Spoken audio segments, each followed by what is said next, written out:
Hi all, welcome back to my channel. ಎಲ್ಲರೂ ಹೇಗಿದ್ದೀರಾ? Hope ಎಲ್ಲರೂ ಚೆನ್ನಾಗಿದ್ದೀರಾ ಅಂತ ಅಂದ್ಕೊಂಡಿದ್ದೀನಿ. ಸೊ ನಾನು ಕೂಡ ತುಂಬಾ ಚೆನ್ನಾಗಿದ್ದೀನಿ. ಸೊ ಇವತ್ತು ನಾನು ನಿಮಗೆ ಒಂದಿಷ್ಟು ಮಣ್ಣಿನ ಪಾಟ್ಗಳನ್ನು ಯಾವ ರೀತಿ ಸೀಸನಿಂಗ್ ಮಾಡೋದು ಅಂತ ಹೇಳಿ ತೋರಿಸ್ತಾ ಇದ್ದೀನಿ. ನೋಡಿ, ಈ ರೀತಿ 2 ಪಾಟ್ನ ತೊಗೊಂಡು ಬಂದಿದೆ. ಸೊ ಇದನ್ನು ಚೆನ್ನಾಗಿ ಸೀಸನಿಂಗ್ ಮಾಡ್ಕೊಳ್ಳೋಣ. ಸೀಸನಿಂಗ್ ಅಂದರೆ ಏನು ಅಂತ ಅಂದರೆ ಮಡಿಕೆನ ಚೆನ್ನಾಗಿ ಪಳಗಿಸೋದು. ಸೊ ಇದನ್ನು ಚೆನ್ನಾಗಿ ನೀವು ಸೀಸನಿಂಗ್ ಮಾಡಿದರೆ ಏನಾಗುತ್ತೆ, ನೀವು ಗ್ಯಾಸ್ ಮೇಲೆ ಇಟ್ಟಾಗಲಿ ಒಲೆ ಮೇಲೆ ಇಟ್ಟಾಗಲಿ ಮಣ್ಣಿನ ಪಾತ್ರೆ ಒಡೆಯೋದಿಲ್ಲ, ತುಂಬ ಚೆನ್ನಾಗಿ ಬಾಳಿಕೆ ಬರುತ್ತೆ. ನೀವು ಎಷ್ಟಾದರೂ ಕೂಡ ಅದರಲ್ಲಿ ಅಡುಗೆ ಮಾಡ್ಬೋದು. ಮೊದಲಿಗೆ ನಾನು ಇಲ್ಲಿ ಒಂದು ಬಕೆಟಲ್ಲಿ ಮುಕ್ಕಾಲರಷ್ಟು ನೀರನ್ನ ಬಿಟ್ಕೊಂಡಿದ್ದೀನಿ. ಸೊ ಅದರಲ್ಲಿ ಮಣ್ಣಿನ ಪಾತ್ರೆನ ಫುಲ್ ಕಂಪ್ಲೀಟಾಗಿ ಅದು ಮುಳುಗಬೇಕು, ಅಷ್ಟರವರೆಗೂ ನೀರನ್ನ ಹಾಕ್ಕೊಂಡು ಕಂಪ್ಲೀಟಾಗಿ ಇದನ್ನು ಮುಳುಗಿಸಿ ಇಟ್ಕೊಳ್ಳೋಣ. ಸೊ ನಿಮಗೆ ಇಲ್ಲಿ ಬಬಲ್ಸ್ ಬರ್ತಾ ಇದೆ, ನೀವು ಇಲ್ಲಿ ನೋಡ್ಬೋದು. ಸೊ ಈ ರೀತಿ ಅದು ನೀಟಾಗಿ ನೆನಿಬೇಕು. ಚೆನ್ನಾಗಿ ಮಡಿಕೆ ನೆಂದರೆ ನಿಮಗೆ ತುಂಬ ದಿನಗಳವರೆಗೂ ಬಾಳಿಕೆ ಬರುತ್ತೆ. ಆಯಿಲ್ ಲೀಕೇಜ್ ಆಗೋದಿಲ್ಲ, ತುಂಬ ಚೆನ್ನಾಗಿರುತ್ತೆ. ಹಾಗೆ ಗ್ಯಾಸ್ ಮೇಲೆ ಇಟ್ಟಾಗ ಒಡೆಯೋದಿಲ್ಲ.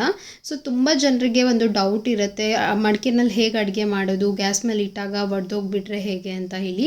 ಸೊ ಅಂಥವರಿಗೆ ಇದು ಒಂದು ಬೆಸ್ಟ್ ವಿಡಿಯೋ ಅಂತ ಹೇಳ್ಬೋದು.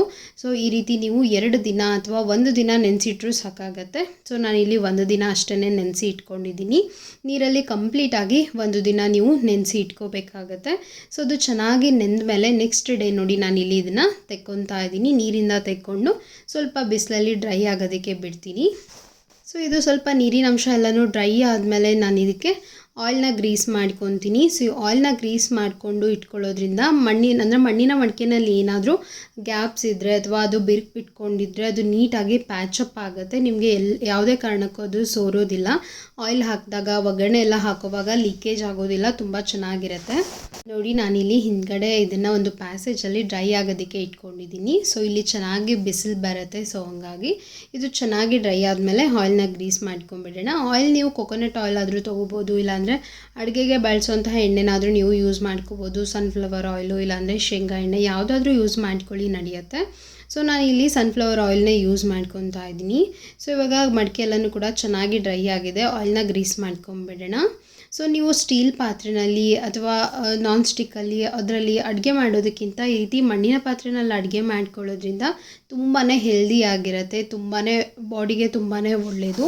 ಮುಂಚೆ ಹಿಂದಿನ ಕಾಲದಲ್ಲೆಲ್ಲ ನೋಡ್ತಿದ್ರಿ ಅಲ್ವಾ, ಸೊ ಮಣ್ಣಿನ ಪಾತ್ರೆಯಲ್ಲೇ ಪ್ರತಿಯೊಂದು ಅಡುಗೆನೂ ಕೂಡ ಮಾಡ್ತಾಯಿದ್ರು, ತುಂಬಾ ಹೆಲ್ದಿ ಆಗಿದ್ರು ಅವಾಗ. ಸೊ ಇವಾಗ ನೋಡ್ತೀರಾ ಅಲ್ವಾ, ಪ್ರತಿಯೊಂದಕ್ಕೂ ಸ್ಟೀಲ್ನ ಯೂಸ್ ಮಾಡ್ತೀವಿ. ಸ್ಟೀಲ್ ಕೂಡ ಒಳ್ಳೆಯದೇ, ಅಷ್ಟೊಂದಾಗಿ ಏನು ಕೆಟ್ಟದಲ್ಲ. ನಾನ್ ಸ್ಟಿಕ್ ಅಷ್ಟು ಏನೋದು ಬ್ಯಾಡ್ ಏನಲ್ಲ, ಸ್ಟೀಲ್ ಕೂಡ ಒಳ್ಳೆಯದೇ. ಆದಷ್ಟು ಮಣ್ಣಿನ ಪಾತ್ರೆಯಲ್ಲಿ ಸಾಂಬಾರು ಆಗಿರ್ಬೋದು ಅಥವಾ ಪಲ್ಯ ಆಗಿರ್ಬೋದು ಈ ರೀತಿ ಒಗ್ಗರಣೆ ಹಾಕ್ಕೊಂಡು ಮಾಡ್ಕೊಳ್ಳೋದ್ರಿಂದ ಮಣ್ಣಿನಲ್ಲಿರುವಂತಹ ಅಂಶ ಕೂಡ ನಮ್ಮ ಬಾಡಿಗೆ ಸಿಗೋದಕ್ಕೆ ಹೆಲ್ಪ್ ಆಗುತ್ತೆ. ಜೊತೆಗೆ ಆರೋಗ್ಯಕ್ಕೂ ಕೂಡ ತುಂಬ ಅಂದರೆ ತುಂಬ ಒಳ್ಳೆಯದು.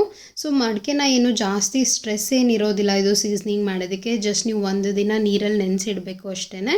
ನೆಕ್ಸ್ಟ್ ಡೇ ಇದಕ್ಕೆ ಆಯಿಲ್ನ ಗ್ರೀಸ್ ಮಾಡಿ ಚೆನ್ನಾಗಿ ಒಂದು ಬಿಸಿಲಲ್ಲಿ ಅಥವಾ 2 ದಿನ ಬಿಸಿಲಿನಲ್ಲಿ ಒಣಗಿಸ್ಬಿಟ್ರೆ ಪಾಟ್ ಚೆನ್ನಾಗಿ ಸೀಸನಿಂಗ್ ಆಗುತ್ತೆ. ನೀವು ಆಮೇಲೆ ಆರಾಮಾಗಿ ಗ್ಯಾಸ್ ಮೇಲೆ ಇಟ್ಕೋಬೋದು. ನಿಮಗೆ ಎಲ್ಲಾದರೂ ಮಣ್ಣಿನ ಪಾತ್ರೆ ಸಿಕ್ಕಾಗ ಖಂಡಿತ ತೊಗೊಂಡು ಈ ರೀತಿ ಚೆನ್ನಾಗಿ ಸೀಸನಿಂಗ್ ಮಾಡಿಕೊಂಡು ನೀವು ಅಡುಗೆಗಳಿಗೆ ಬಳಸ್ಕೊಳ್ಳೋದ್ರಿಂದ ತುಂಬಾ ಚೆನ್ನಾಗಿ ಹೆಲ್ತ್ನ ಇಂಪ್ರೂವ್ ಮಾಡ್ಕೋಬೋದು. ಹಾಗೆಯೇ ಮಣ್ಣಿನ ಪಾತ್ರೆಯಲ್ಲಿ ನೀವು ಅಡುಗೆ ಮಾಡ್ಕೊಂಡಾಗ ಎಷ್ಟು ರುಚಿ ಚೆನ್ನಾಗಿರುತ್ತೆ ಅಂತ ಅಂದರೆ ಅದನ್ನು ಮಾಡ್ಕೊಂಡು ತಿಂದವ್ರಿಗೇ ಟೇಸ್ಟ್ ಗೊತ್ತಿರುತ್ತೆ. ಸೊ ತುಂಬಾ ಟೇಸ್ಟಿಯಾಗಿರುತ್ತೆ. ಸಾಂಬಾರು ಆಗಿರ್ಬೋದು, ಪಲ್ಯ ಆಗಿರ್ಬೋದು. ಸೊ ಇದರಲ್ಲಿ ಅನ್ನ ಕೂಡ ಮಾಡಿದರೆ ತುಂಬಾ ಸಾಫ್ಟಾಗಿ ರೆಡಿ ಆಗುತ್ತೆ. ಸಾಂಬಾರು ರುಚಿ ಅಂತೂ ತುಂಬಾ ಟೇಸ್ಟಿಯಾಗಿರುತ್ತೆ. ಸೊ ನನಗೆ ಮಡಿಕೆನಲ್ಲಿ ಅಡುಗೆ ಮಾಡೋದು ಅಂತಂದರೆ ತುಂಬಾ ಇಷ್ಟ. ಮುಂಚೆ ನಾನು 2 ತೊಗೊಂಡು ಬಂದಿದ್ದೆ, ಅದರಲ್ಲಿ ಸ್ವಲ್ಪ ಸೈಜ್ 2 ಕೂಡ ದೊಡ್ಡದಿತ್ತು, ಹಾಗಾಗಿ ನಾನು ಜಾಸ್ತಿ ಯೂಸ್ ಮಾಡ್ತಾ ಇರಲಿಲ್ಲ. ಸೊ ಅದಕ್ಕೆ ಇವಾಗ ಚಿಕ್ಕ ಸೈಜಲ್ಲಿ ತೊಗೊಳ್ಳೋಣ, ನಾವಿಬ್ಬರೇ ಇರೋದ್ರಿಂದ ದೊಡ್ಡ ಸೈಜಲ್ಲಿ ಪಾತ್ರೆ ಅದು ಅಷ್ಟೊಂದಾಗಿ ಚೆನ್ನಾಗಿ ಅನಿಸೋದಿಲ್ಲ ಅಡುಗೆ ಮಾಡೋದಕ್ಕೆ. ಸೊ ಹಂಗಾಗಿ ಚಿಕ್ಕ ಸೈಜಿನ ಪಾತ್ರೆನ ತೊಗೊಂಡು ಬಂದಿದ್ದೀನಿ. ತುಂಬಾ ಚೆನ್ನಾಗಿರುತ್ತೆ, ಟೇಸ್ಟಿಯಾಗಿರುತ್ತೆ ಅಡುಗೆ ಮಾತ್ರ. ಇದರಲ್ಲಿ ನಿಮಗೆಲ್ಲಾದರೂ ಸಿಕ್ಕರೆ ಖಂಡಿತ ನೀವು ಕೂಡ ಯೂಸ್ ಮಾಡಿ. ನೋಡಿ, ಇವಾಗ ಚೆನ್ನಾಗಿ ಆಯಿಲ್ನ ಗ್ರೀಸ್ ಮಾಡ್ಕೊಂಡಿದ್ದೀನಿ. ಸೊ ಈ ರೀತಿ ಚೆನ್ನಾಗಿ ಆಯಿಲ್ನ ಗ್ರೀಸ್ ಮಾಡಿಕೊಂಡು ಬಿಸಿಲಿನಲ್ಲಿ 1-2 ದಿನ ಚೆನ್ನಾಗಿ ಒಣಗಿಸ್ಕೊಳ್ಳಿ. ಸೊ ಒಂದು ಸತಿ ಚೆನ್ನಾಗಿ ಒಣಗಿದ ಮೇಲೆ ನೀವು ಬೇಕಿದ್ದರೆ ಇನ್ನೊಂದು ಸಲ ಆಯಿಲ್ನ ಗ್ರೀಸ್ ಮಾಡಿಕೊಂಡು ಚೆನ್ನಾಗಿ ಬಿಸಿಲಿನಲ್ಲಿ ಒಣಗಿಸ್ಕೋಬೋದು. ಸೊ ಇದನ್ನು ಎಷ್ಟು ಚೆನ್ನಾಗಿ ನೀವು ಸೀಸನಿಂಗ್ ಮಾಡ್ತೀರೋ ಅಷ್ಟು ಈ ಮಣ್ಣಿನ ಪಾತ್ರೆ ಸ್ಟ್ರಾಂಗ್ ಆಗುತ್ತೆ ಅಂತ ಹೇಳ್ಬೋದು, ಎಲ್ಲೂ ಕೂಡ ಲೀಕ್ ಆಗೋದಿಲ್ಲ. ಸೊ ಸಂಜೆ ಅಮ್ಮ ಮನೆಗೆ ಹೋಗಿದ್ವಿ, ಅಲ್ಲಿ ಅಮ್ಮ ಗಿಣ್ಣ ಮಾಡಿದರು. ಸೊ ಗಿಣ್ಣಂದರೆ ಯಾರಿಗೆ ತಾನೇ ಇಷ್ಟ ಆಗಲ್ಲ ಹೇಳಿ, ತುಂಬಾ ಇಷ್ಟ ನನಗಂತೂ. ಸೊ ಈ ರೀತಿ ಗಟ್ಟಿ ಗಿಣ್ಣನೂ ತುಂಬ ಇಷ್ಟ ಆಗುತ್ತೆ. ಹಾಗೆ ಪಾಯಸದ ರೀತಿಯಲ್ಲಿ ಮಾಡ್ತಾರೆ, ಅದು ಕೂಡ ತುಂಬಾ ಚೆನ್ನಾಗಿರುತ್ತೆ. ಸೊ ಯಾರಿಗೆಲ್ಲ ಗಿಣ್ಣ ಇಷ್ಟ ಆಗುತ್ತೆ ಅಂತ ಹೇಳಿ ಕಾಮೆಂಟ್ ಸೆಕ್ಷನಲ್ಲಿ ತಿಳಿಸಿ. ಸೊ ಇದಕ್ಕೆ ಏಲಕ್ಕಿ ಪುಡಿ ಹಾಕ್ಕೊಂಡು ಮಾಡಿದರೆ ತುಂಬಾ ಟೇಸ್ಟಿಯಾಗಿರುತ್ತೆ. ನೋಡಿ ಎಷ್ಟು ಗಟ್ಟಿಯಾಗಿದೆ ಅಂತ ಹೇಳಿ. ಹಾಗೆಯೇ ಹೊಯ್ಯಪ್ಳ ಅಂತ ಹೇಳಿ ಮಾಡ್ತಾರೆ ನಮ್ಮ ಕಡೆ ಎಲ್ಲ. ಸೊ ಯಾರಿಗೆಲ್ಲ ಹೊಯ್ಯಪ್ಳ ಗೊತ್ತು ಅಂತ ಹೇಳಿ ನನಗೂ ಕೂಡ ತಿಳಿಸಿ. ಬಿಕಾಸ್ ಇದು ತುಂಬಾ ಚೆನ್ನಾಗಿರುತ್ತೆ ತಿನ್ನೋದಕ್ಕೆ. ಜಸ್ಟ್ ನಾವು ಇದನ್ನು ತಿನ್ನೋದಕ್ಕಂತಲೇ ಮಾಡಿರ್ತೀವಿ. ಸೊ ಇದನ್ನು ಬಿಸಿಲಿನಲ್ಲಿ ಹಾಗೇ ಒಣಗಿಸ್ಕೊಂಡು ಕರೆದ್ರೆ ಎಷ್ಟು ದೊಡ್ಡ ಸೈಜಲ್ಲಿ ಆಗುತ್ತೆ ಅಂದರೆ ತುಂಬಾ ಚೆನ್ನಾಗಿರುತ್ತೆ. ಸೊ ಈ ರೆಸಿಪಿ ಏನಾದರೂ ನಿಮಗೆ ಬೇಕು ಅಂತಂದರೆ ಕಾಮೆಂಟ್ ಸೆಕ್ಷನಲ್ಲಿ ತಿಳಿಸಿ, ನಾನು ನೆಕ್ಸ್ಟು ಮಾಡಿ ನಿಮಗೆ ಶೇರ್ ಮಾಡ್ತೀನಿ. ತುಂಬಾ ಟೇಸ್ಟಿಯಾಗಿರುತ್ತೆ. ಸೊ ಇದನ್ನು ಒಂದು ಬೌಲ್ನಲ್ಲಿ ನೀರಿಟ್ಟು ಮೇಲ್ಗಡೆ ಸ್ಟೀಮ್ ಮಾಡಿ ಒಳಗಡೆ ಸ್ವಲ್ಪ ಆಯಿಲ್ ಮತ್ತು ಈರುಳ್ಳಿನ ಹಾಕ್ಕೊಂಡು ತಿಂತಾ ಇದ್ದರೆ ತುಂಬಾ ಟೇಸ್ಟಿಯಾಗಿರುತ್ತೆ. ಸೊ ನಮ್ಮೆಲ್ಲರಿಗಂತೂ ತುಂಬಾ ಇಷ್ಟ ಈ ರೆಸಿಪಿ. ಸೊ ಇದನ್ನು ಮಲೆನಾಡು ಸೈಡೆಲ್ಲ ಜಾಸ್ತಿ ಮಾಡ್ತಾರೆ. ಸೊ ಯಾರಾದರೂ ವಿಡಿಯೋ ನೋಡ್ತಾ ಇದ್ದರೆ ನಿಮ್ಮ ಮನೆಯಲ್ಲಿ ಏನಾದರೂ ಮಾಡ್ತೀರಾ ಅಂತ ಅಂದರೆ ನನಗೂ ಕೂಡ ಕಾಮೆಂಟ್ ಸೆಕ್ಷನ್ನಲ್ಲಿ ತಿಳಿಸಿ. ಹಾಗೆಯೇ ಇವತ್ತು ನಿಮಗೆ ಒಂದು ಪನ್ನೀರ್ ಫ್ರೈಡ್ ರೈಸ್ ರೆಸಿಪಿನ ಶೇರ್ ಮಾಡ್ಕೊತಾ ಇದ್ದೀನಿ. ತುಂಬಾ ಚೆನ್ನಾಗಾಗಿತ್ತು ಟೇಸ್ಟು. ಸೊ ಮೊದಲಿಗೆ ನಾನಿಲ್ಲಿ ಒಂದು 200 ಗ್ರಾಮಷ್ಟು ಪನ್ನೀರನ್ನ ಚೆನ್ನಾಗಿ ಸಣ್ಣದಾಗಿ ಕ್ಯೂಬ್ಸ್ನ ಕಟ್ ಮಾಡಿ ಇಟ್ಕೊಂಡಿದ್ದೀನಿ. ಇದಕ್ಕೆ ಸ್ವಲ್ಪ ಮಸಾಲೆನ ಹಾಕ್ಕೊಂಡು ಮ್ಯಾರಿನೇಟ್ ಮಾಡ್ಕೊತೀನಿ. ಒಂದು ಅರ್ಧ ಟೀ ಸ್ಪೂನಷ್ಟು ನಾನು ಇದಕ್ಕೆ ಅಚ್ಕಾರದ ಪುಡಿನ ಹಾಕ್ಕೊಂಡಿದ್ದೀನಿ. 1/4 ಚಿಟಿಕೆಯಷ್ಟು ಇದಕ್ಕೆ ನಾನು ಪೆಪ್ಪರ್ ಪೌಡರ್ನು ಕೂಡ ಆ್ಯಡ್ ಮಾಡ್ಕೊತಾ ಇದ್ದೀನಿ. ಜೊತೆಗೆ ಸ್ವಲ್ಪ ರುಚಿಗೆ ತಕ್ಕಷ್ಟು ಉಪ್ಪನ್ನ ಕೂಡ ಆ್ಯಡ್ ಮಾಡಿಕೊಂಡು ಚೆನ್ನಾಗಿ ಇದನ್ನು ಮಿಕ್ಸ್ ಮಾಡ್ಕೊಂಡ್ಬಿಡೋಣ. ಸೊ ಈ ರೀತಿ ಮ್ಯಾರಿನೇಟ್ ಮಾಡಿ ನಾನು ಒಂದು 10 ನಿಮಿಷ ಚೆನ್ನಾಗಿ ಇದನ್ನು ನೆನೆಯೋದಕ್ಕೆ ಬಿಡ್ತೀನಿ. ಉಪ್ಪು ಮತ್ತು ಖಾರ ಚೆನ್ನಾಗಿ ಹಿಡ್ಕೊಂಡ್ರೆ ಪನ್ನೀರ್ ರುಚಿ ತುಂಬಾ ಚೆನ್ನಾಗಿರುತ್ತೆ ಫ್ರೈಡ್ ರೈಸಲ್ಲಿ.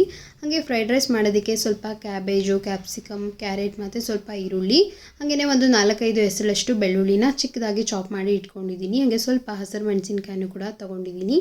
ಸೊ ಸ್ವಲ್ಪ ಡಿಫ್ರೆಂಟಾಗಿ ಮಾಡ್ತಾ ಇದ್ದೀನಿ. ತುಂಬ ರುಚಿಯಾಗಿರುತ್ತೆ, ಖಂಡಿತ ನೀವು ಟ್ರೈ ಮಾಡಿ. ಫ್ರೈಡ್ ರೈಸ್ನ ಮಾಡೋದಕ್ಕಿಂತ ಮುಂಚೆ ನಾನು ಪನ್ನೀರ್ನ ಫ್ರೈ ಮಾಡ್ಕೊತಾ ಇದ್ದೀನಿ. ಸೊ ಒಂದು ಅಗಲವಾಗಿರುವಂತಹ ಪ್ಯಾನ್ನಲ್ಲಿ ಸ್ವಲ್ಪ ಬಟರ್ನ ಆ್ಯಡ್ ಮಾಡ್ಕೊಂಡಿದ್ದೀನಿ. ಹಾಗೆ ಈ ರೀತಿ ಮಸಾಲಾನ ಮ್ಯಾರಿನೇಟ್ ಮಾಡಿ ಇಟ್ಕೊಂಡಿದ್ವಲ್ವ, ಆ ಪನ್ನೀರನ್ನ ಹಾಕ್ಕೊಂಡು ಚೆನ್ನಾಗಿ ಫ್ರೈ ಮಾಡ್ಕೊಂಬಿಡೋಣ. ಈ ರೀತಿ ಮಾಡಿ ತುಂಬಾ ಟೇಸ್ಟಿಯಾಗಿರುತ್ತೆ.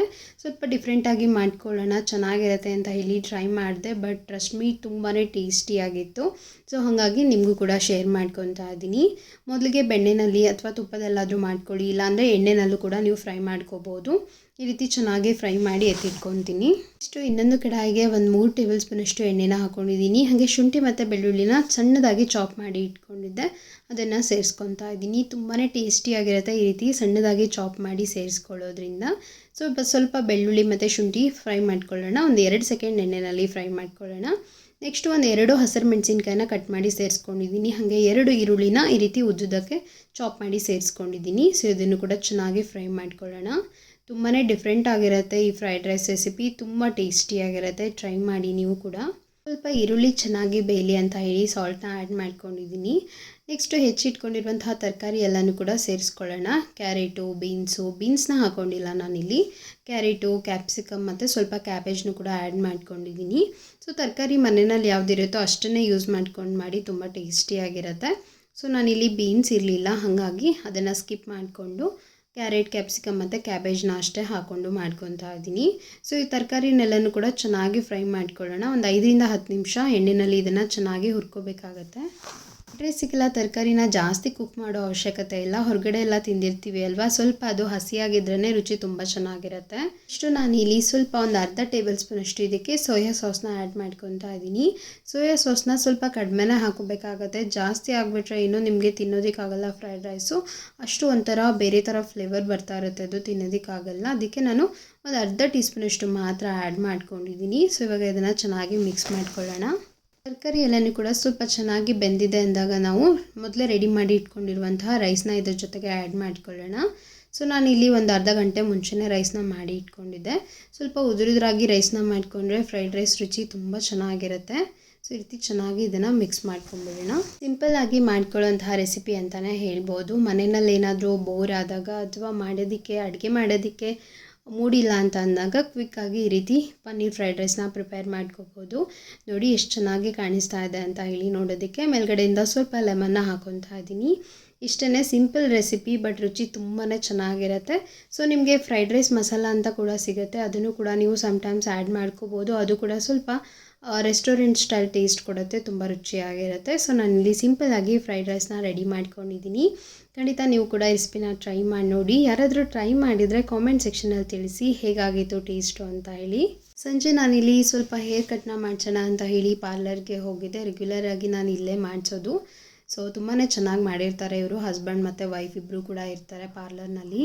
ಸೊ ತುಂಬಾ ಚೆನ್ನಾಗಿ ಮಾಡ್ತಾರೆ. ಹೇರ್ ಕಟ್ ಆಗಿರ್ಬೋದು ಅಥವಾ ಹೇರ್ ಸ್ಪಾ ಆಗಿರ್ಬೋದು, ಪ್ರತಿಯೊಂದೂ ಕೂಡ ಪ್ರತಿಯೊಂದು ಸರ್ವಿಸು ಕೂಡ ಇಲ್ಲಿ ಅವೈಲೇಬಲ್ ಇದೆ.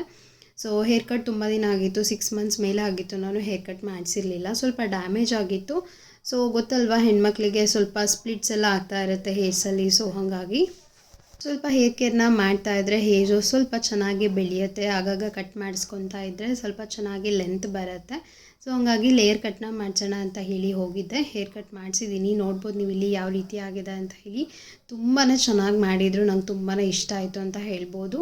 ಸ್ವಲ್ಪ ಶಾರ್ಟ್ ಲೆಂತ್ ಮಾಡಿಸಿದ್ದೀನಿ, ತುಂಬ ಬೇಗ ಬರುತ್ತೆ ನನ್ನ ಹೇರ್ಸು. ಸೊ ಹಂಗಾಗಿ ಹೇಗಾಗಿದೆ ಅಂತ ಹೇಳಿ ಕಾಮೆಂಟ್ ಸೆಕ್ಷನಲ್ಲಿ ತಿಳಿಸಿ. ಫ್ರಂಟ್ ಲುಕ್ ಈ ರೀತಿ ಆಗಿದೆ, ನೀವು ಇಲ್ಲಿ ನೋಡ್ಬೋದು. ತುಂಬ ಚೆನ್ನಾಗಾಗಿದೆ ಹೇರ್ ಕಟ್ಟು. ಸೊ ನನಗಂತೂ ತುಂಬ ಇಷ್ಟ ಆಯಿತು. ಸೊ ನೀವು ಹೇಗಾಗಿದೆ, ನನಗೆ ಸೂಟ್ ಆಗಿದೆಯಾ ಅಂತ ಹೇಳಿ ಕಾಮೆಂಟ್ ಸೆಕ್ಷನಲ್ಲಿ ತಿಳಿಸಿ. ಸಮ್ಟೈಮ್ ಲಾಂಗ್ ಹೇರ್ ಉದ್ದ ಬಿಡಬೇಕು ಅಂತ ಅನಿಸುತ್ತೆ, ಸಮ್ಟೈಮ್ಸ್ ಶಾರ್ಟ್ ಮಾಡಿಸ್ಬೇಕು ಅಂತ ಅನಿಸುತ್ತೆ. ಈ ರೀತಿ ಆಗ್ತಾನೆ ಇರುತ್ತೆ. ಸೊ ನಿಮಗೂ ಕೂಡ ಹಾಗೆ ಆಗುತ್ತಾ ಹೇಳಿ ನನಗೆ. ಸೊ ನಾನು ಸ್ವಲ್ಪ ಸ್ಕೂಟಿನಲ್ಲಿ ಹೋಗ್ತಿರ್ತೀನಿ ಅಲ್ವಾ ಆಫೀಸಿಗೆ ಹೋಗೋವಾಗ, ಆವಾಗ ಸ್ವಲ್ಪ ಹೇರ್ಸ್ ಎಲ್ಲನೂ ಡ್ಯಾಮೇಜ್ ಆಗಿರುತ್ತೆ. ಸೊ ಹಂಗಾಗಿ ಸ್ವಲ್ಪ ಹೇರ್ ಕಟ್ ಮಾಡಿಸೋಣ ಅಂತ ಹೇಳಿ ಹೋಗಿದ್ದೆ. ಸೊ ಹಂಗೇ ರೆಗ್ಯುಲರಾಗಿ ಸ್ವಲ್ಪ ಆಯಿಲಿಂಗ್ ಮಾಡಿಸ್ತಾ ಇರ್ತೀನಿ ಚೆನ್ನಾಗಿ. ಸೊ ಹೇರ್ ಕಟ್ನ ಮಾಡಿಸಿರಲಿಲ್ಲ, ತುಂಬ ದಿನ ಆಗಿತ್ತು. ಸೊ ಹಂಗಾಗಿ ಮಾಡಿಸ್ಕೊಂಡು ಬಂದೆ ಇವಾಗ. ಇಷ್ಟೇ ಇವತ್ತಿನ ವ್ಲಾಗ್. ಹೋಪ್ ನಿಮ್ಮೆಲ್ಲರಿಗೂ ಕೂಡ ಇಷ್ಟ ಆಗಿದೆ ಅಂತ ಅಂದ್ಕೊಂಡಿದ್ದೀನಿ. ಇಷ್ಟ ಆದರೆ ಖಂಡಿತ ಒಂದು ಲೈಕ್ನ ಮಾಡಿ. ಹಾಗಿದ್ದರೆ ನೆಕ್ಸ್ಟ್ ವಿಡಿಯೋದಲ್ಲಿ ಸಿಗೋಣ. ಅಂಟಿಲ್ ದೆನ್ ಟೇಕ್ ಕೇರ್, ಬಾಯ್.